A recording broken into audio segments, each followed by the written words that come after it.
O Grande Conflito. Capítulo 12. Os nobres na França.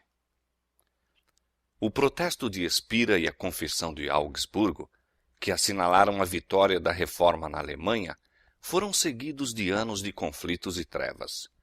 Enfraquecido por divisões entre seus mantenedores, atacado por poderosos inimigos, o protestantismo parecia destinado a ser totalmente destruído. Milhares selaram seu testemunho com o próprio sangue. E rompeu a guerra civil. A causa protestante foi traída por um de seus principais adeptos. Os mais nobres dos príncipes reformados caíram nas mãos do imperador e foram de cidade em cidade arrastados como cativos. Mas, no momento de seu triunfo aparente, foi o imperador afligido com a derrota. Viu a presa arrancada ao seu poder, sendo por fim obrigado a conceder tolerância às doutrinas cuja destruição fora o anelo de sua vida. Pusera em risco o reino, seus tesouros e a própria vida no intuito de esmagar a heresia. Via agora os exércitos assolados pelas batalhas, os tesouros exauridos, seus muitos reinos ameaçados de revolta, enquanto, por toda parte, a fé que debalde se esforçara por suprimir estava a estender-se. Carlos V estivera a batalhar contra o poder onipotente. Deus dissera: haja luz, mas o imperador havia procurado perpetuar as trevas. Falhara o seu propósito, e prematuramente envelhecido e consumido pela longa luta, abdicou o trono e sepultou-se em um claustro. Na Suíça, como na Alemanha, houve para a reforma dias tenebrosos. Ao mesmo tempo em que muitos cantões aceitaram a fé reformada, outros se apegaram com cega persistência ao credo de Roma. Sua perseguição aos que desejavam receber a verdade deu finalmente origem à guerra civil. Zuínglio e muitos a que eles se haviam unido na reforma caíram no campo de sangue de Kappel. O Ecolampadius, vencido por estes terríveis desastres, morreu logo depois. Roma estava triunfante e em muitos lugares parecia prestes a recobrar tudo o que perdera. Mas aquele cujos conselhos são desde a eternidade, não abandonara sua causa nem seu povo. Sua mão lhes traria o livramento. Suscitaria, em outros países, obreiros para levar avante a reforma. Em França, antes que o nome de Lutero fosse ouvido como reformador, já o dia começara a raiar. Um dos primeiros a receber a luz foi o idoso Lefebvre, homem de extenso saber, professor na Universidade de Paris e sincero e zeloso romanista. Em suas pesquisas da literatura antiga, sua atenção foi dirigida para a escritura e introduziu o estudo desta entre os seus alunos. Lefebvre era entusiasta adorador dos santos e empreendera a preparação de uma história dos santos e mártires, como apresentam as legendas da Igreja. Era esta uma obra que implicava grande trabalho, entretanto, ia ele bem adiantado na obra quando, julgando que poderia obter proveitoso auxílio da Escritura Sagrada, começou o estudo desta com esse objetivo. Ali encontrou, na verdade, referência a santos, mas não idênticas às que figuravam no calendário romano. Um caudal de luz divina irrompeu-lhe no espírito. Com espanto e desgosto, abandonou a tarefa que se propusera e dedicou-se à palavra de Deus. Pôs-se logo a ensinar as preciosas verdades que nela descobrira. Em 1512, antes que Lutero ou Zwinglio houvessem iniciado a obra da reforma, Lefebvre escreveu: é Deus que dá, pela fé, a justiça que somente pela graça justifica para a vida eterna. Tratando dos mistérios da redenção, exclamou: ó, que indizível grandeza daquela permuta! É condenado aquele que não tem pecado e o que é culpado fica livre. O bem-aventurado suporta a maldição e o maldito recebe a bênção. A vida morre e os mortos vivem. A glória é submersa em trevas, e é revestido de glória aquele que nada conhecia além da confusão de rosto. E ao mesmo tempo em que ensinava pertencer unicamente a Deus a glória da salvação, declarava também que pertence ao homem o dever de obediência. Se és membro da Igreja de Cristo, dizia ele, és membro de seu corpo. Se és de seu corpo, então estás cheio da natureza divina. Oh, se tão somente pudessem os homens chegar à compreensão deste privilégio, quão pura, casta e santamente viveriam, e quão desprezível considerariam toda a glória deste mundo, quando comparada com a glória interior, glória que o olho carnal não pode ver. Houve entre os discípulos de Lefebvre alguns que avidamente lhe ouviam as palavras e que muito tempo depois que a voz do mestre silenciasse, deveriam continuar a anunciar a verdade. Um destes foi Guilherme Farel. Filho de pais piedosos e ensinado a aceitar com fé implícita os ensinos da Igreja, poderia, como o apóstolo São Paulo, ter declarado com respeito a si mesmo: conforme a mais severa seita da nossa religião, vivi fariseu. Atos 26:5. Como devoto romanista, ardia em zelo para destruir a todos os que ousassem opor-se à Igreja. Eu rangia os dentes qual lobo furioso, declarou ele mais tarde, referindo-se a esse período de sua vida, quando ouvia alguém falar contra o Papa. Fora incansável na adoração dos santos, percorrendo em companhia de Lefebvre as igrejas de Paris, adorando nos altares e com dádivas adornando os santos relicários. Mas estas observâncias não podiam trazer paz à alma. Fortalecia-se nele a convicção do pecado, a qual todos os atos de penitência que praticava não conseguiam banir. Como se fora a voz do céu, escutou as palavras do reformador: a salvação é de graça. O inocente é condenado e o criminoso absolvido. É unicamente a cruz de Cristo que abre as portas do céu e fecha as do inferno. Farel aceitou alegremente a verdade. Por uma conversão semelhante à de São Paulo, tornou do cativeiro da tradição a liberdade dos filhos de Deus.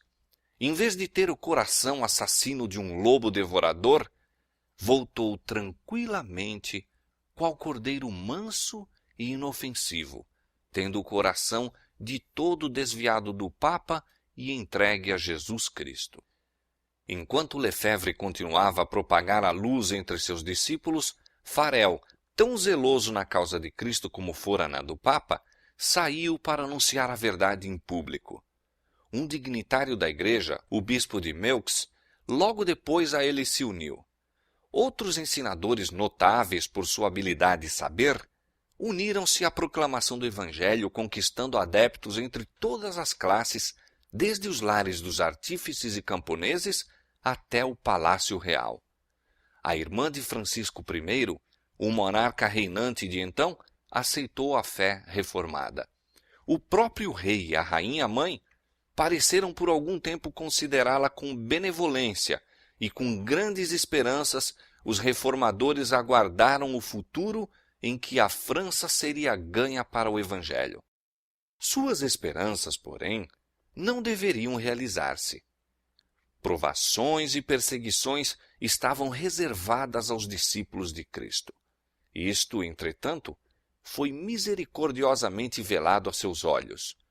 Houve um tempo de paz para que pudessem ganhar forças a fim de enfrentar a tempestade, e a reforma fez rápidos progressos. O bispo de Meaux trabalhou zelosamente em sua própria diocese para instruir tanto o clero como o povo. Removiam-se padres ignorantes e imorais, e tanto quanto possível eram substituídos por homens de saber e piedade. O bispo desejava grandemente que seu povo, por si mesmo, tivesse acesso à palavra de Deus, e isto foi logo cumprido. Lefebvre empreendeu a tradução do Novo Testamento, e ao mesmo tempo em que a Bíblia alemã de Lutero saía do prelo em Wittenberg, era publicado o Novo Testamento em francês, em Meaux.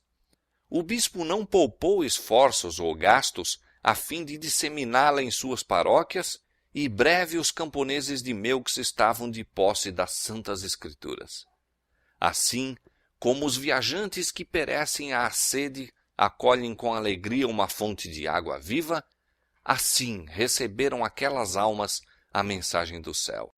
Trabalhadores no campo, artífices nas oficinas, suavizavam a labuta diária conversando acerca das preciosas verdades da Bíblia. À noite, em vez de se dirigirem para as tabernas, congregavam-se nas casas uns dos outros para ler a palavra de Deus e unir-se em oração e louvor. Grande mudança logo se manifestou nessas comunidades. Posto que pertencessem à mais humilde classe, camponeses indoutos e de rudes trabalhos que eram, viu-se em sua vida o poder reformador e enobrecedor da graça divina. Humildes, amorosos e santos, mantiveram-se como testemunhas do que o Evangelho efetuará pelos que o recebem com sinceridade. A luz acendida em Meaux derramou seus raios ao longe. Aumentava todos os dias o número de conversos. O rancor da hierarquia foi por algum tempo contido pelo rei, que desprezava o acanhado fanatismo dos monges. Mas os chefes papais prevaleceram finalmente. Ateou-se então a fogueira. O bispo de Meaux, forçado a escolher entre a fogueira e a retratação, aceitou o caminho mais fácil. Mas apesar da queda do chefe, o rebanho permaneceu firme. Muitos testificaram da verdade entre as chamas. Por sua coragem e fidelidade na tortura, esses humildes cristãos falaram a milhares que em dias de paz nunca tinham ouvido seu testemunho. Não foram somente os humildes e os pobres que entre sofrimento e escárnio ousaram dar testemunho de Cristo. Nos salões senhoriais do castelo e do palácio, houve almas régias por quem a verdade era mais apreciada do que a riqueza, posição social ou mesmo a vida. As armaduras reais ocultavam um espírito mais sobranceiro e resoluto do que o faziam as vestes e a mitra do bispo. Luís de Berquim era de nascimento nobre, cavalheiro bravo e cortês, dedicado ao estudo, polido nas maneiras e de moral irrepreensível. Ele era, diz certo escritor, fiel seguidor das ordenanças papais e grande ouvinte de missas e sermões, e a coroar todas as demais virtudes, tinha pelo luteranismo aversão especial.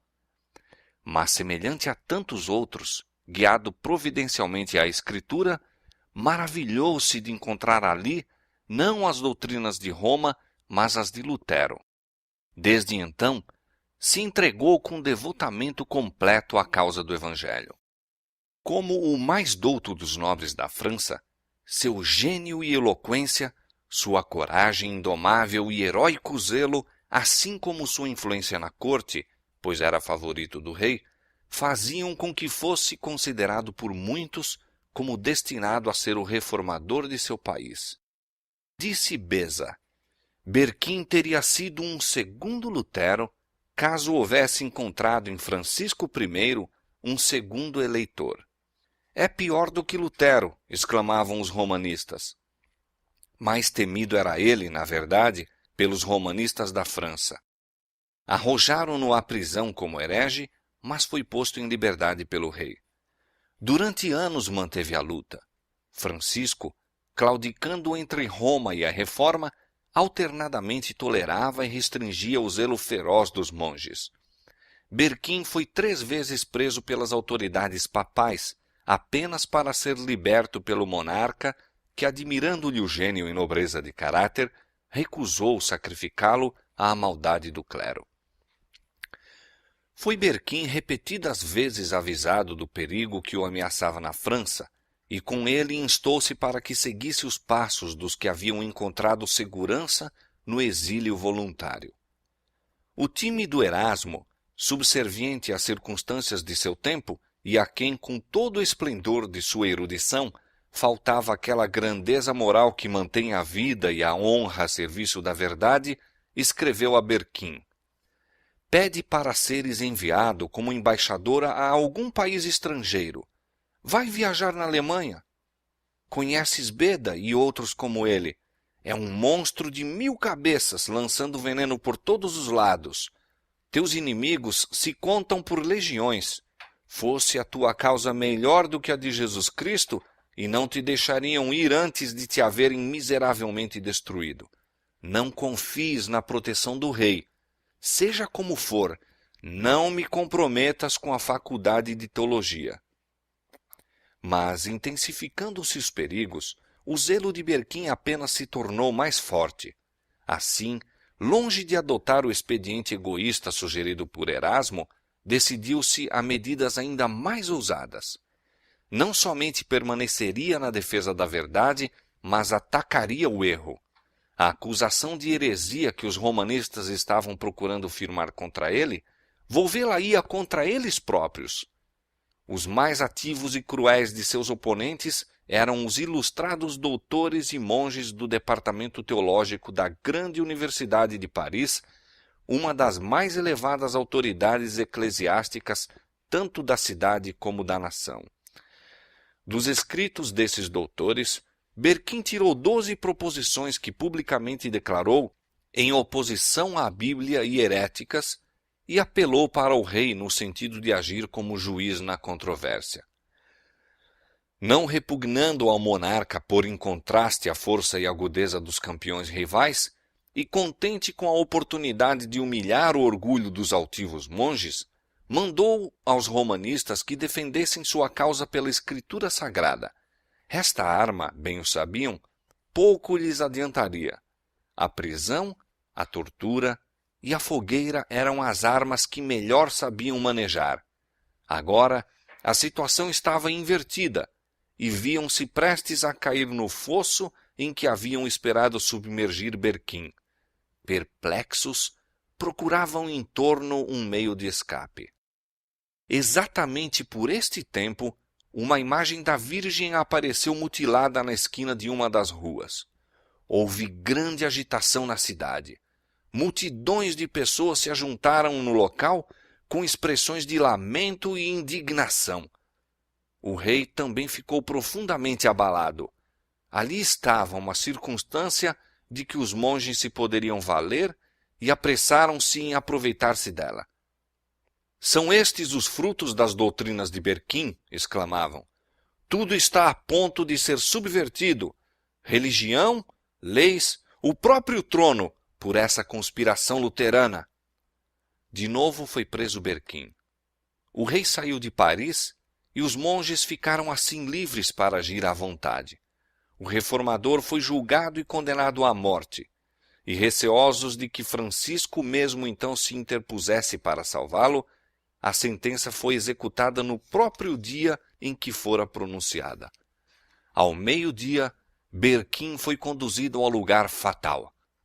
Imensa multidão se reunira para testemunhar o acontecimento, e ali estavam muitos que viram com espanto e temor que a vítima fora escolhida dentre as melhores, mais valorosas e nobres famílias da França. Espanto, ira, escárnio e ódio fidalgal entenebreciam o rosto daquela multidão agitada. Mas sobre um único semblante nenhuma sombra pairava. Os pensamentos do mártir estavam longe daquela cena de tumulto. Estava cônscio apenas da presença de seu senhor.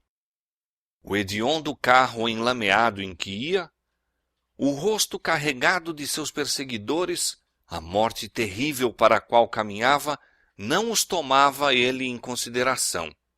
Estava a seu lado aquele que vive e foi morto, e vivo estará para sempre, e tem as chaves da morte e do inferno.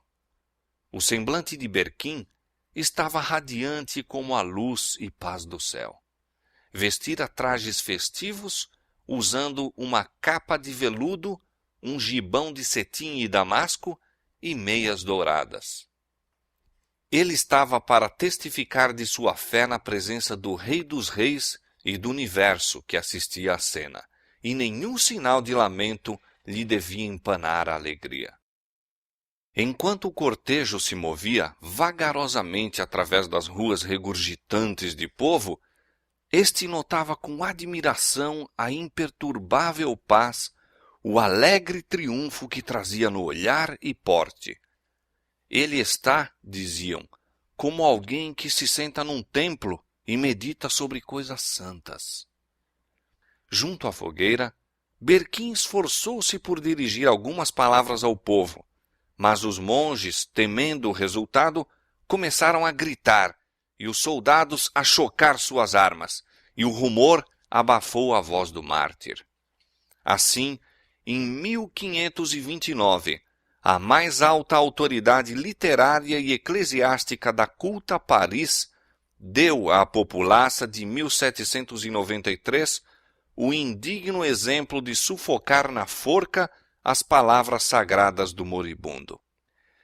Berquim foi estrangulado e seu corpo consumido nas chamas. As notícias de sua morte causaram tristeza aos amigos da Reforma por toda a França, mas seu exemplo não foi debalde. Estamos também prontos, disseram as testemunhas da verdade, para enfrentar com ânimo a morte, pondo nossos olhos na vida por vir. Durante a perseguição em Meaux, os ensinadores da fé reformada foram proibidos de pregar e partiram para outros campos. Lefebvre, depois de algum tempo, tomou rumo da Alemanha. Farel voltou para sua cidade natal, na França Oriental, a fim de disseminar a luz no lugar de sua infância. Já se haviam recebido notícias do que se passava em Meaux, e a verdade, por ele ensinada com destemido zelo, atraía ouvintes. Levantaram-se logo as autoridades para fazê-lo silenciar, sendo ele banido da cidade. Posto que não mais pudesse trabalhar publicamente, atravessou as planícies e aldeias, ensinando nas casas particulares, nos prados isolados, encontrando abrigo nas florestas e entre as cavernas rochosas que haviam sido sua guarida nos tempos de rapaz. Deus os estava preparando para maiores provas. Não tem faltado as cruzes, perseguições e maquinações de Satanás de que eu estava prevenido, disse ele. São mesmo muito mais atrozes do que poderia suportar por mim mesmo, mas Deus é meu Pai. Ele me proveu e sempre há de prover-me da força que peço. Como nos dias dos apóstolos, a perseguição contribuíra para maior proveito do Evangelho. Expulsos de Paris e Meaux, os que andavam dispersos iam por toda parte anunciando a palavra, e assim a luz teve acesso a muitas das afastadas províncias da França. Deus estava ainda a preparar obreiros para ampliar a sua causa. Em uma das escolas de Paris, havia um jovem refletido, quieto, e que dava mostras de espírito robusto e penetrante, e não menos notável pela correção de vida do que pelo ardor intelectual e devoção religiosa. Seu gênio e aplicação logo o fizeram o orgulho do colégio, e tinha-se como certo que João Calvino seria um dos mais hábeis e honrados defensores da Igreja. Mas um raio de luz divina penetrou até o próprio interior das paredes do escolasticismo e superstição em que se achava Calvino encerrado. Estremeceu ao ouvir das novas doutrinas, nada duvidando do que os hereges merecessem, o fogo a que eram entregues. Contudo, sem disso se dar conta, foi posto face a face com a heresia e obrigado a submeter à prova o poder da teologia romana no combate ao ensino protestante. Estava em Paris um primo de Calvino, que se havia unido aos reformadores. Os dois parentes muitas vezes se encontravam e juntos discutiam as questões que estavam perturbando a cristandade. Não há senão duas espécies de religiões no mundo, dizia o protestante Olivetan. Uma é a espécie de religiões que os homens inventaram, e em todas as quais o homem se salva por cerimônias e boas obras. A outra é a religião que está revelada na Escritura Sagrada e ensina o homem a esperar pela salvação unicamente da livre graça de Deus. Não quero nenhuma das tuas novas doutrinas, exclamou Calvino. Achas que tenho vivido em erro todos os meus dias? No espírito, porém, haviam-se-lhe despertado pensamentos de que se não podia livrar de todo. Sozinho em seu quarto, ponderava as palavras do primo. Não o deixaria a convicção do pecado. Via-se, sem intercessor, na presença de um santo e justo juiz. A mediação dos santos, as boas obras, as cerimônias da igreja, tudo era impotente para expiar o pecado. Nada havia diante de si, além do negror do desespero eterno. Em vão, os doutores da igreja se esforçavam por aliviar-lhe a infelicidade. Debalde recorria à confissão e penitência. Estas não podiam reconciliar a alma com Deus. Enquanto ainda se empenhava nessas lutas infrutíferas, Calvino, visitando casualmente uma das praças públicas, testemunhou ali a queima de um herege. Ficou deveras maravilhado ante a expressão de paz que se esboçava no semblante do mártir. Entre as torturas daquela morte cruel e sob a mais terrível condenação da igreja, manifestou uma fé e coragem que o jovem estudante dolorosamente contrastou com o seu próprio desespero e escuridão, embora vivesse em estrita obediência à igreja. Na Bíblia, sabia ele, fundamentavam os hereges a sua fé. Resolveu estudá-la e descobrir, se o pudesse, o segredo da alegria deles. Na Bíblia achou a Cristo. Ó Pai, exclamou ele, seu sacrifício apaziguou tua ira. Seu sangue lavou minhas impurezas. Sua cruz arrostou minha maldição. Sua morte fez expiação por mim. Imaginamos para nós muitas tolices inúteis, mas tu colocaste tua palavra diante de mim como uma tocha e tocaste meu coração, a fim de que eu abominasse todos os outros méritos, com exceção dos de Jesus. Calvino tinha sido educado para o sacerdócio. Quando contava apenas 12 anos de idade, foi designado para o cargo de capelão de pequena igreja, sendo-lhe pelo bispo tonsurada a cabeça de acordo com o cânon da igreja. Não recebeu consagração nem cumpriu os deveres de sacerdote, mas tornou-se membro do clero, mantendo o título de seu ofício e recebendo um estipêndio em consideração ao mesmo. Ora, compreendendo que jamais poderia tornar-se padre, volveu por algum tempo ao estudo das leis, mas abandonou finalmente este propósito e resolveu dedicar a vida ao Evangelho. Hesitou, porém, em se fazer pregador público. Era naturalmente tímido e pesava-lhe a intuição das graves responsabilidades daquele cargo, desejando ainda dedicar-se ao estudo.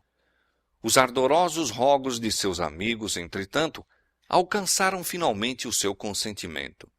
É maravilhoso, disse ele, que pessoa de tão humilde origem fosse exaltada a tão grande dignidade.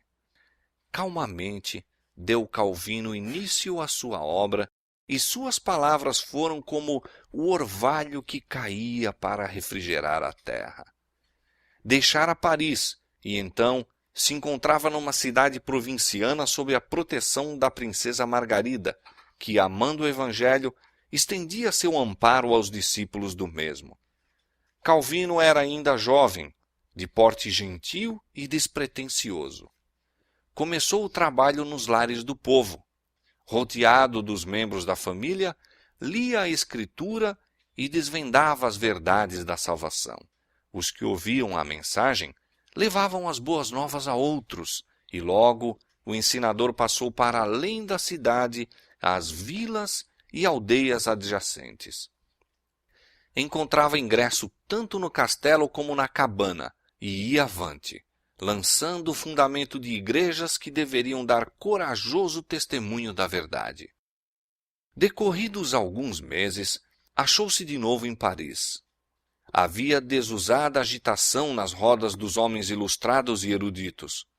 O estudo das línguas antigas conduzira os homens à Bíblia, e muitos cujo coração não fora tocado pelas suas verdades discutiam-nas avidamente, dando o mesmo combate aos campeões do romanismo. Calvino, se bem que fosse hábil lutador nos campos da controvérsia religiosa, tinha a cumprir uma missão mais elevada do que a daqueles teólogos ruidosos. O espírito dos homens estava agitado e esse era o tempo para lhes desvendar a verdade. Enquanto os salões da universidade ecoavam do rumor das discussões teológicas, Calvino prosseguia de casa em casa, abrindo a Escritura ao povo, falando-lhes de Cristo, o crucificado. Na providência de Deus, Paris deveria receber outro convite para aceitar o Evangelho. Rejeitara o apelo de Lefebvre e Farel, mas de novo a mensagem deveria ser ouvida por todas as classes naquela grande capital. O rei, influenciado por considerações políticas, não tinha ainda tomado completamente sua atitude ao lado de Roma contra a reforma. Margarida ainda se apegava à esperança de que o protestantismo triunfasse na França. Resolveu que a fé reformada fosse pregada em Paris.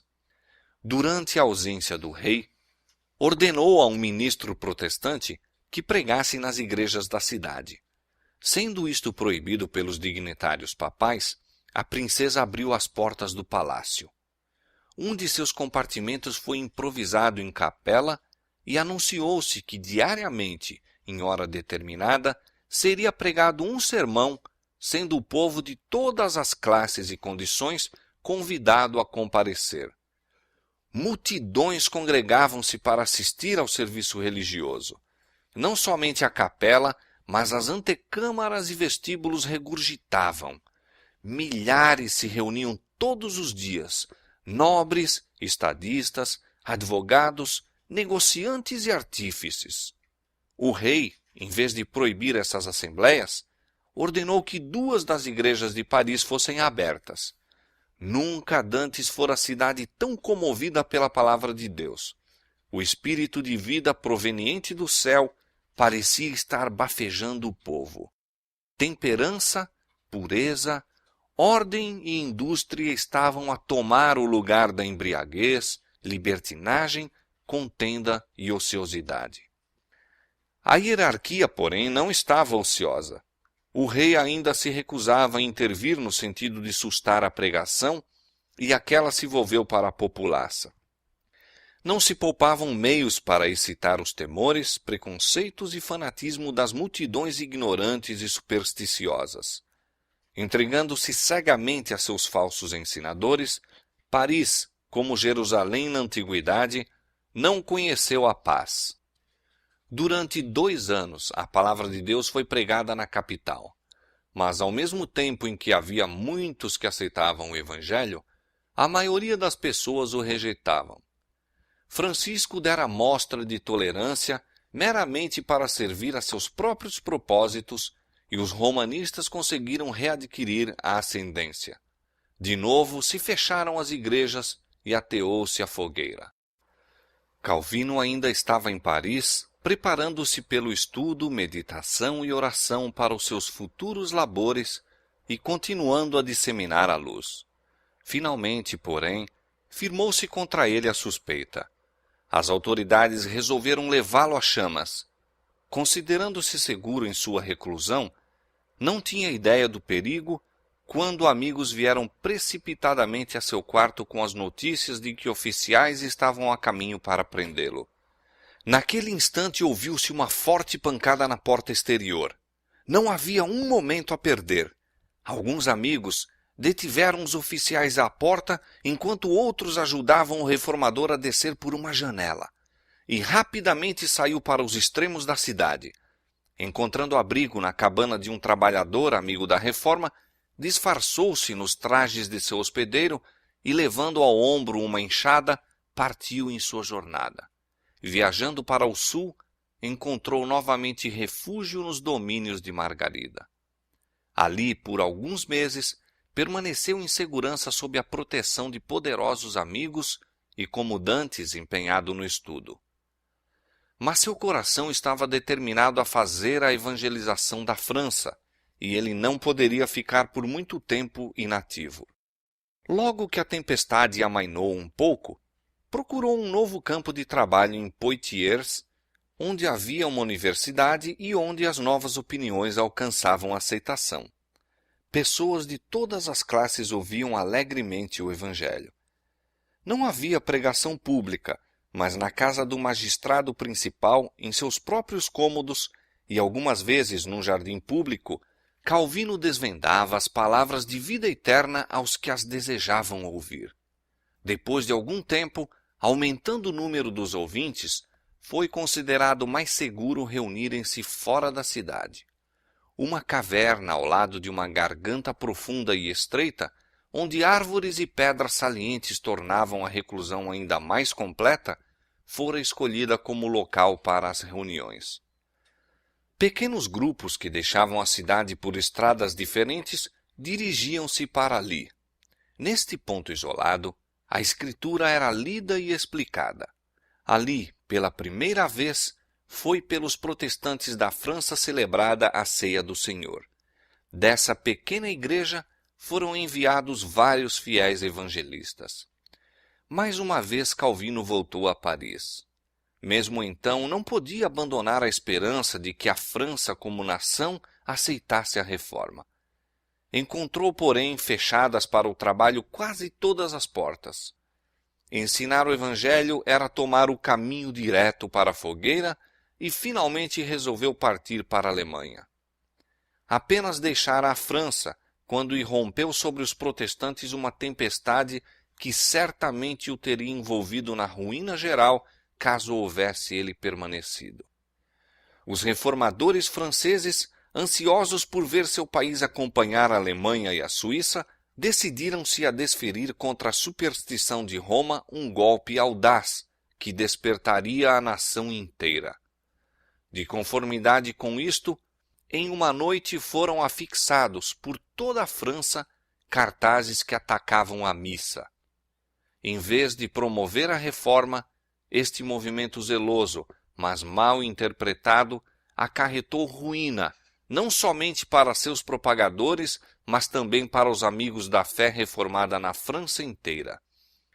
Deu aos romanistas o que havia muito desejavam, um pretexto para pedirem a destruição completa dos hereges como agitadores perigosos à estabilidade do trono e da paz da nação. Por alguma mão secreta, se a de um amigo imprudente ou a de um ardiloso adversário nunca se soube, um dos cartazes foi colocado à porta do quarto particular do rei. O monarca encheu-se de horror. Naquele papel eram atacadas sem reserva as superstições que haviam recebido a veneração dos séculos, e a audácia, sem precedentes, de introduzir à presença real estas asserções claras e surpreendentes, suscitou a ira do rei. Em espanto, ficou ele por um pouco de tempo a tremer e com a voz embargada. Então sua raiva encontrou expressão nestas terríveis palavras: sejam sem distinção agarrados todos os que são suspeitos de luteranismo. Exterminá-los-ei a todos. Estava lançada a sorte. O rei se decidira a pôr-se completamente do lado de Roma. De pronto, foram tomadas medidas para a prisão de todos os luteranos em Paris. Um pobre artífice, adepto da fé reformada, que se havia acostumado a convocar os crentes para suas assembleias secretas, foi agarrado e, sob ameaça de morte instantânea na fogueira, ordenou-se-lhe conduzir o emissário papal à casa de todos os protestantes na cidade. Ele estremeceu de horror ante a vil proposta, mas, finalmente, o medo das chamas prevaleceu e concordou em se fazer traidor dos irmãos. Precedido da hóstia e rodeado de um séquito de padres, incensadores, monges e soldados, Morim, agente policial do rei, com o traidor, vagarosa e silenciosamente passaram pelas ruas da cidade. Aquela demonstração era ostensivamente em honra ao Santo Sacramento, um ato de expiação pelo insulto feito pelos protestantes à missa. Mas, por sob aquele espetáculo, escondia-se um propósito mortal. Chegado defronte da casa de um luterano, o traidor fazia um sinal, mas nenhuma palavra era proferida. O cortejo fazia alto, entravam na casa, a família era arrastada e acorrentada, e o terrível séquito prosseguia em procura de novas vítimas. Não poupavam casa, grande ou pequena, nem mesmo os colégios da Universidade de Paris. Morim fez abalar toda a cidade. Era o reinado do terror. As vítimas foram mortas com tortura cruel, sendo ordenado especialmente que o fogo fosse abaixado a fim de prolongar-lhes a agonia. Morreram, porém, como vencedores. Sua constância foi inabalável, imperturbada a sua paz. Os perseguidores, impotentes para abalar-lhes a inflexível firmeza, sentiram-se derrotados. Os cadafalsos foram distribuídos por todos os bairros de Paris, e as fogueiras arderam durante dias sucessivos no intuito de, espalhando as execuções, espalhar o terror da heresia. A vantagem, entretanto, ficou afinal com o Evangelho. Toda Paris habilitou-se a ver que espécie de homens as novas opiniões produziram. Não havia púlpito como a fogueira do mártir. A serena alegria que iluminava o rosto daqueles homens ao se encaminharem para o lugar da execução, seu heroísmo estando eles entre as chamas atrozes, seu meigo perdão às injúrias, em não poucos casos transformavam a cólera em piedade e o ódio em amor, pleiteando com irresistível eloquência em prol do Evangelho. Os padres, dispostos a conservar em seu auge a fúria popular, faziam circular as mais terríveis acusações contra os protestantes. Eram acusados de conspirar para o massacre dos católicos, subverter o governo e assassinar o rei. Nenhuma sombra sequer de provas podiam aduzir em apoio das alegações. No entanto, aquelas profecias de males deveriam ter cumprimento, sob circunstâncias, porém, muito diversas e por causas de caráter oposto. As crueldades que foram pelos católicos infligidas aos inocentes protestantes acumularam um peso de retribuições e, séculos depois, ocasionaram a mesma sorte que eles haviam predito estar iminente sobre o rei, seu governo e seus súditos. Mas produziram-na os incrédulos e os próprios romanistas. Não foi o estabelecimento do protestantismo, mas sim a sua supressão, que 300 anos mais tarde deveria trazer sobre a França essas horrendas calamidades. Suspeita, desconfiança e terror invadiam agora todas as classes da sociedade. Entre o alarma geral, viu-se quão profundamente o ensino luterano se havia apoderado do espírito dos homens que mais se distinguiam pela educação, influência e excelência de caráter. Cargos de confiança e honra foram subitamente encontrados vagos. Artífices, impressores, estudantes, professores das universidades, autores e mesmo cortesãos desapareceram. Centenas fugiram de Paris, constituindo-se voluntariamente exilados de sua terra natal, dando assim, em muitos casos, a primeira demonstração de que favoreciam a fé reformada. Os romanistas olharam em redor de si com espanto ao pensar nos hereges, que, sem o suspeitarem, haviam sido tolerados entre eles. Sua raiva foi descarregada nas multidões de vítimas mais humildes que estavam a seu alcance. As prisões ficaram repletas e o próprio ar parecia obscurecido com o fumo de fogueiras a arder acesas para os que professavam o Evangelho. Francisco I tinha se gloriado de ser o dirigente no grande movimento em prol do renascimento do saber que assinalou o início do século XVI. Deleitara-se em reunir em sua corte homens de letras de todos os países. A seu amor ao saber e a seu desprezo pela ignorância e superstição dos monges deveu-se, em parte ao menos, o grau de tolerância que fora concedido à reforma. Mas, inspirado pelo zelo de suprimir a heresia, este patrono do saber promulgou um edito declarando abolida a imprensa em toda a França. Francisco I apresenta um exemplo entre muitos registrados, os quais mostram que a cultura intelectual não é salvaguarda contra a intolerância e perseguição religiosas. A França, mediante cerimônia solene e pública, deveria entregar-se completamente à destruição do protestantismo.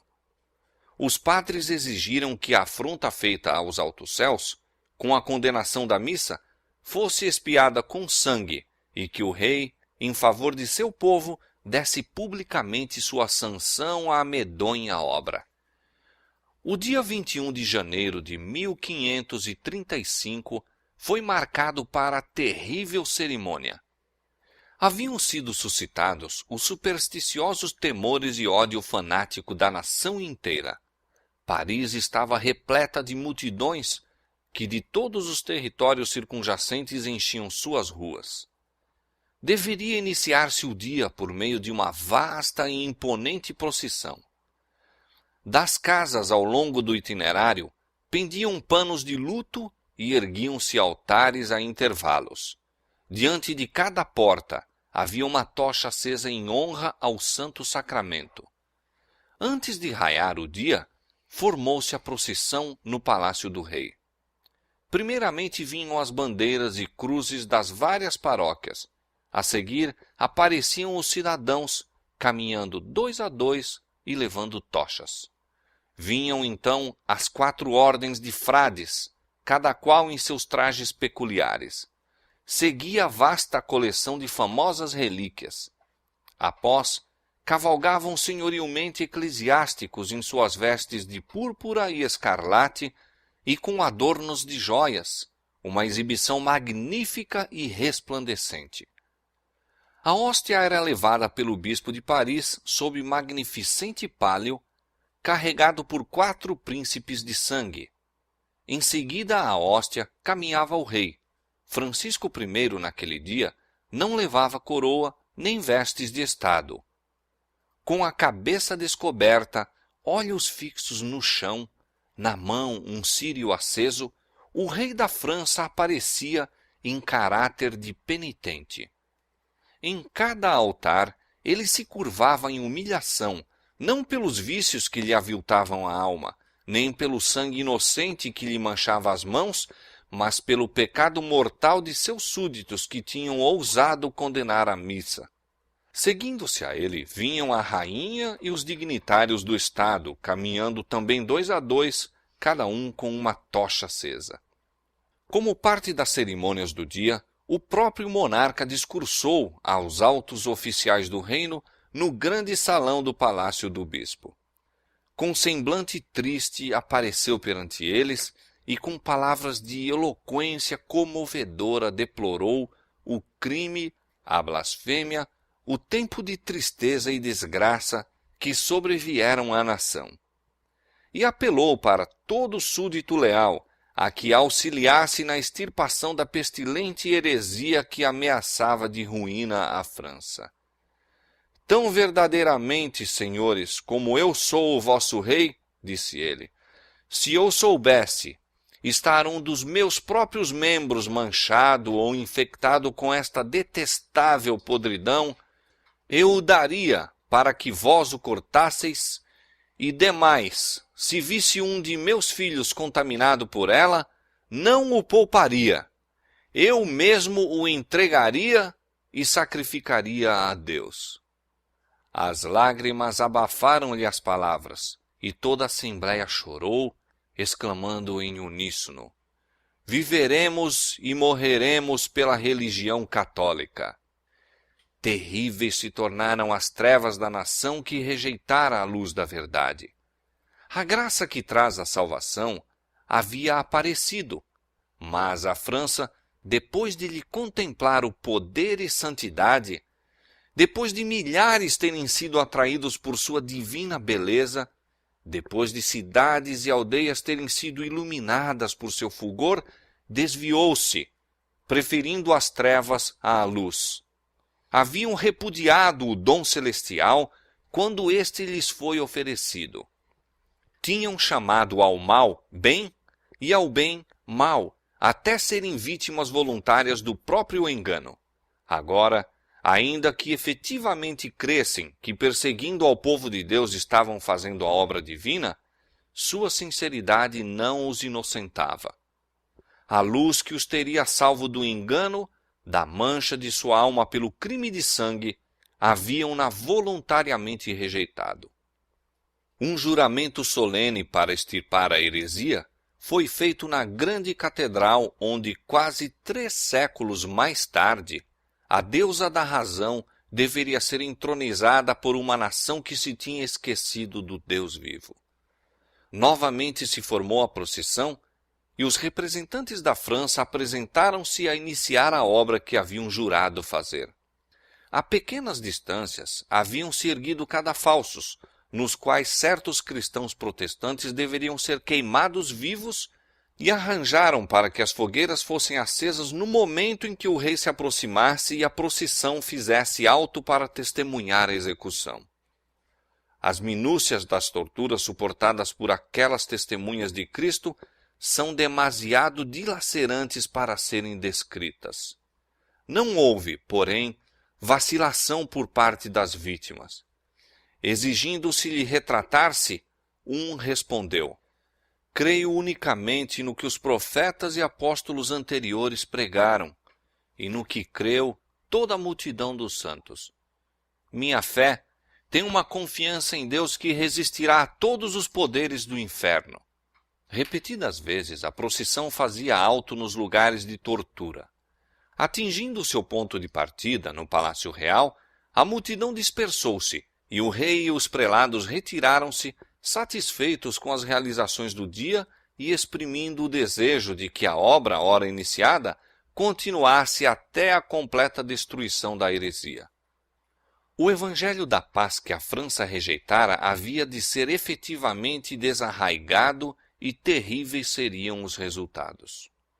No dia 21 de janeiro de 1793, a 258 anos do próprio dia em que a França se entregara inteiramente à perseguição dos reformadores, passou pelas ruas de Paris outra procissão, com um intuito muito diferente.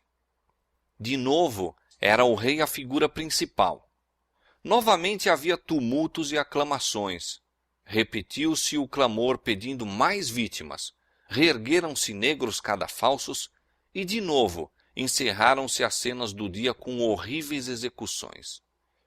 Luís XVI, lutando de mãos com seus carcereiros e executores, era arrastado para o cepo e ali, seguro violentamente, até cair o machado e sua decepada cabeça rolar no tablado. E não foi o rei a única vítima.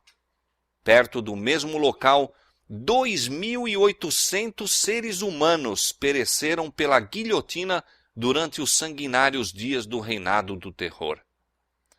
A Reforma apresentara ao mundo a Bíblia aberta, desvendando os preceitos da lei de Deus e insistindo quanto aos seus requisitos para com a consciência das pessoas.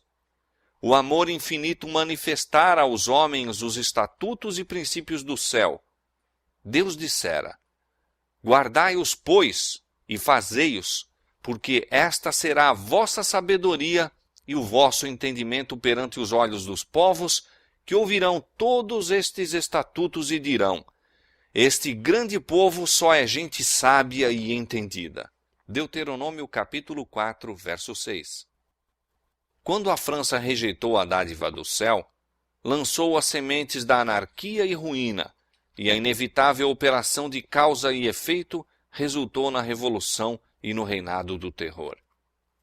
Muito tempo antes da perseguição provocada pelos cartazes, o ousado e ardoroso Farel fora obrigado a fugir da terra de seu nascimento.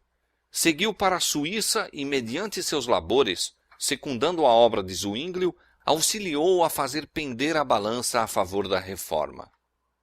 Seus últimos anos deveriam ser ali despendidos. Todavia, continuou a exercer decidida influência sobre a reforma na França. Durante os primeiros anos de exílio, seus esforços foram especialmente dirigidos no sentido de propagar o Evangelho em seu país natal. Empregou tempo considerável para a pregação entre seus compatriotas próximo da fronteira, onde com incansável vigilância observava o conflito e auxiliava com suas palavras de animação e conselho. Com o auxílio de outros exilados, os escritos dos reformadores alemães foram traduzidos para a língua francesa juntamente com a Bíblia em francês, impressos em grande quantidade. Por colportores foram estas obras extensamente vendidas na França. Eram fornecidas aos colportores por um preço baixo, e assim os lucros do trabalho os habilitavam a continuar. Farel entrou para o seu trabalho na Suíça com as humildes vestes de mestre-escola. Dirigindo-se a uma paróquia afastada, dedicou-se à instrução das crianças. Além das matérias usuais de ensino, cautelosamente introduziu as verdades da Escritura, esperando atingir os pais mediante as crianças. Alguns houve que creram, mas os padres se apresentaram para deter o trabalho, e o supersticioso povo do campo ergueu-se para se opor ao mesmo. Este não pode ser o Evangelho de Cristo, insistiam os padres, sendo que a pregação disto não traz paz, mas guerra. Semelhante aos primeiros discípulos, quando perseguido em uma cidade, fugia para outra. De vila em vila, de cidade em cidade, ia ele, viajando a pé, suportando fome, frio e cansaço, e por toda a parte em perigo de vida. Pregava nas praças, nas igrejas, algumas vezes nos púlpitos das catedrais. Por vezes, encontrava a igreja vazia de ouvintes. Outras vezes, era a sua pregação interrompida com brados e zombaria. Outras, ainda, era com violência arrancado do púlpito. Mais de uma vez, foi apanhado pela plebe e espancado quase até morrer. Contudo, prosseguia. Posto que frequentemente repelido, voltava com incansável persistência ao ataque. E uma após outra, via vilas e cidades que haviam sido redutos do papado abrirem as portas ao Evangelho. A pequena paróquia em que a princípio trabalhara, logo aceitou a fé reformada. As cidades de Morat e Neuchâtel também renunciaram aos ritos romanos, removendo de suas igrejas as imagens idolátricas. Farel havia muito desejara implantar as normas protestantes em Genebra. Se essa cidade pudesse ser ganha, seria um centro para a reforma na França, na Suíça e na Itália. Com este objetivo diante de si, continuou com seus trabalhos até que foram ganhas muitas das cidades e aldeias circunjacentes. Então, com um único companheiro, entrou em Genebra, mas foi-lhe permitido pregar apenas 2 sermões. Os padres, tendo-se vãmente esforçado por conseguir sua condenação pelas autoridades civis, chamaram-no perante um concílio eclesiástico, ao qual chegaram com armas escondidas debaixo das vestes, decididos a tirar-lhe a vida. Fora do salão da Assembleia, reuniu-se uma populaça furiosa, com clavas e espadas, para garantir a sua morte caso conseguisse escapar do concílio. A presença dos magistrados e de uma força armada, entretanto, salvou-o. Cedo, na manhã seguinte, foi com seu companheiro conduzido através do lago para um lugar de segurança. Assim, terminou seu primeiro esforço para evangelizar Genebra.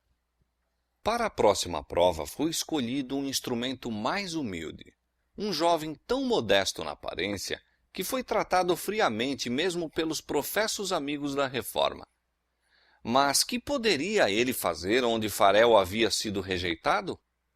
Como poderia alguém de pouca experiência e coragem resistir à tempestade diante da qual os mais fortes e bravos haviam sido obrigados a fugir? Não por força, nem por violência, mas pelo meu espírito, diz o Senhor. Zacarias capítulo 4, verso 6.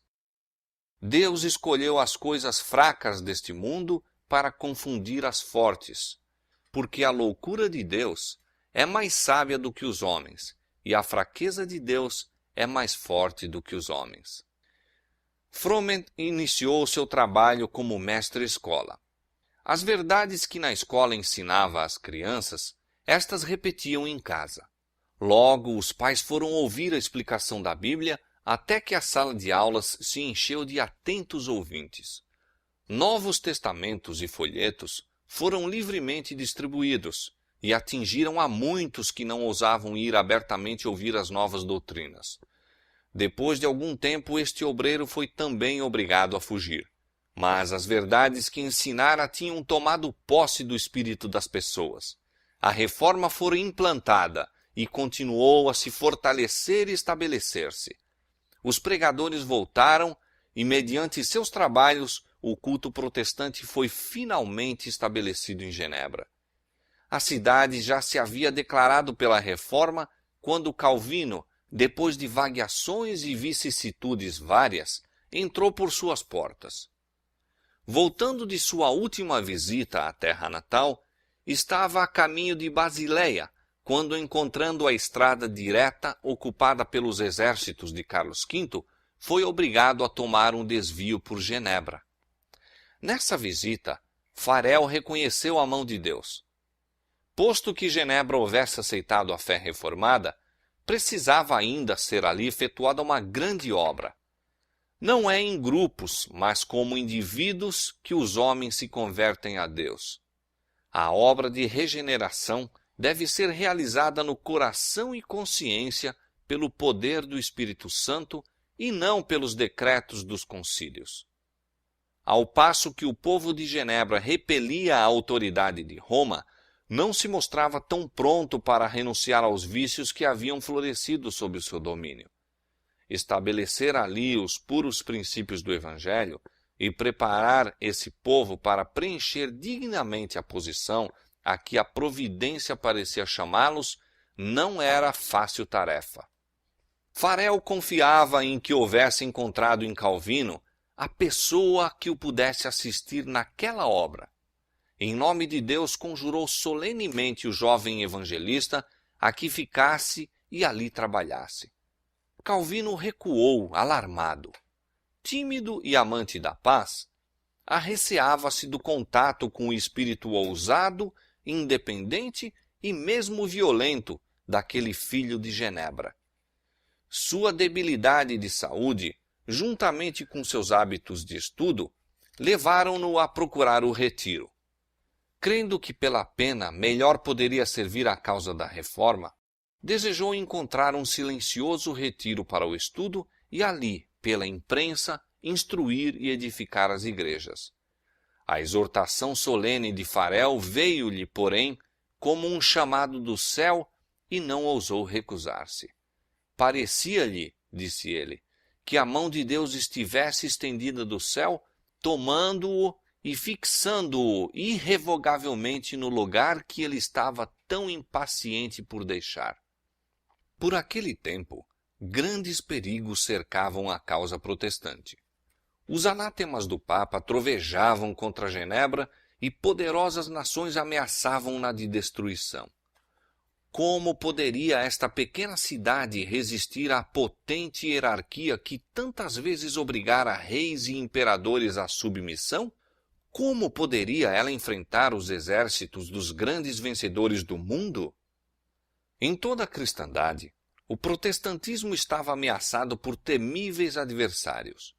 Passados os primeiros triunfos da Reforma, Roma convocou novas forças esperando ultimar sua destruição. Nesse tempo, fora criada a Ordem dos Jesuítas, o mais cruel sem escrúpulos e poderoso de todos os defensores do papado. Separados de laços terrestres e interesses humanos, insensíveis às exigências das afeições naturais, tendo inteiramente silenciadas a razão e a consciência, não conheciam regras nem restrições além das da própria ordem e nenhum dever a não ser o de estender o seu poderio.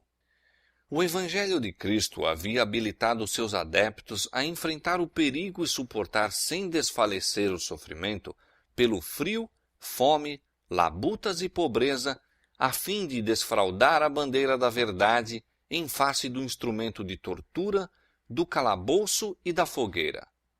Para combater estas forças, o jesuitismo inspirou seus seguidores com um fanatismo que os habilitava a suportar semelhantes perigos e opor ao poder da verdade todas as armas do engano. Não havia para eles crime grande demais para cometer, nenhum engano demasiado vil para praticar, disfarce algum por demais difícil para assumir. Votados à pobreza e humildade perpétuas, era seu estudado objetivo conseguir riqueza e poder para se dedicarem à subversão do protestantismo e restabelecimento da supremacia papal. Quando apareciam como membros de sua ordem, ostentavam santidade, visitando prisões e hospitais, cuidando dos doentes e dos pobres, professando haver renunciado ao mundo e levando o nome sagrado de Jesus, que andou fazendo bem. Mas, sob esse irrepreensível exterior, ocultavam-se frequentemente os mais criminosos e mortais propósitos. Era princípio fundamental da ordem que os fins justificam os meios.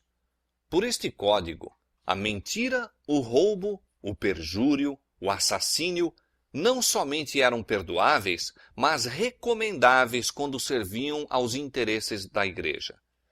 Sob vários disfarces, os jesuítas abriam caminho aos cargos do governo, subindo até conselheiros dos reis e moldando a política das nações.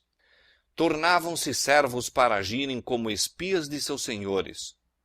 Estabeleciam colégios para os filhos dos príncipes e nobres e escolas para o povo comum, e os filhos de pais protestantes eram impelidos à observância dos ritos papais. Toda a pompa e ostentação exterior do culto romano eram levadas a efeito a fim de confundir a mente e deslumbrar e cativar a imaginação. E assim, a liberdade pela qual os pais tinham labutado e derramado seu sangue era traída pelos filhos. Os jesuítas rapidamente se espalharam pela Europa e aonde quer que iam eram seguidos de uma revivificação do papado. Para lhes dar maior poder, foi promulgada uma bula restabelecendo a Inquisição. Apesar da aversão geral com que era considerado, mesmo nos países católicos, este horrível tribunal foi novamente estabelecido pelos chefes papais e atrocidades demasiado terríveis para suportar a luz do dia foram repetidas em suas masmorras secretas. Em muitos países, milhares e milhares da própria flor da nação, dos mais puros e nobres, dos mais intelectuais e altamente educados, piedosos e devotados pastores, cidadãos operosos e patrióticos, brilhantes e sábios, artistas talentosos, hábeis artífices, foram mortos ou obrigados a fugir para outros países. Tais foram os meios que Roma invocara a fim de apagar a luz da reforma, para retirar dos homens a Bíblia e restabelecer a ignorância e a superstição da Idade Média. Mas, sob a bênção de Deus e os trabalhos daqueles nobres homens que ele suscitara a fim de suceder a Lutero, o protestantismo não foi esfacelado. Não lhe seria preciso dever a sua força ao favor ou às armas dos príncipes. Os menores países, as mais humildes e menos poderosas nações, tornaram-se o seu baluarte. Foi a pequena Genebra, em meio de poderosos adversários a tramarem sua destruição. Foi a Holanda em suas praias arenosas junto ao Mar do Norte, combatendo contra a tirania da Espanha, então o maior e mais opulento dos reinos. foi a gelada e estéril Suécia que ganharam vitórias em prol da reforma. Durante quase 30 anos, Calvino trabalhou em Genebra, primeiramente para estabelecer ali uma igreja que aderisse à moralidade da Bíblia e depois em prol do avançamento da reforma pela Europa toda. Sua conduta como dirigente público não era irrepreensível, tampouco eram suas doutrinas destituídas de erro, mas foi instrumento na promulgação de verdades que eram de importância especial em seu tempo, na manutenção de princípios do protestantismo contra a maré do papado que rapidamente refluía, e na promoção da simplicidade e pureza de vida nas igrejas reformadas, em lugar do orgulho e corrupção favorecidos pelo ensino romanista. De Genebra saíram publicações e ensinadores para disseminar as doutrinas reformadas. Daquele ponto, os perseguidos de todos os países esperavam instrução, conselho e animação. A cidade de Calvino tornou-se um refúgio para os acossados reformadores de toda a Europa Ocidental. Fugindo das terríveis tempestades que duraram séculos, chegavam os foragidos às portas de Genebra. Famintos, feridos, despojados de lar e parentes, eram afetuosamente recebidos e tratados com ternura. E encontrando ali um lar, por meio de sua habilidade, saber e piedade, abençoavam a cidade de sua adoção. Muitos que ali buscaram refúgio, voltaram a seu próprio país para resistir à tirania de Roma. João Knox, o bravo reformador escocês, não poucos dos puritanos ingleses, protestantes da Holanda e da Espanha, e os huguenotes da França, levaram de Genebra o archote da verdade para iluminar as trevas de seu país natal.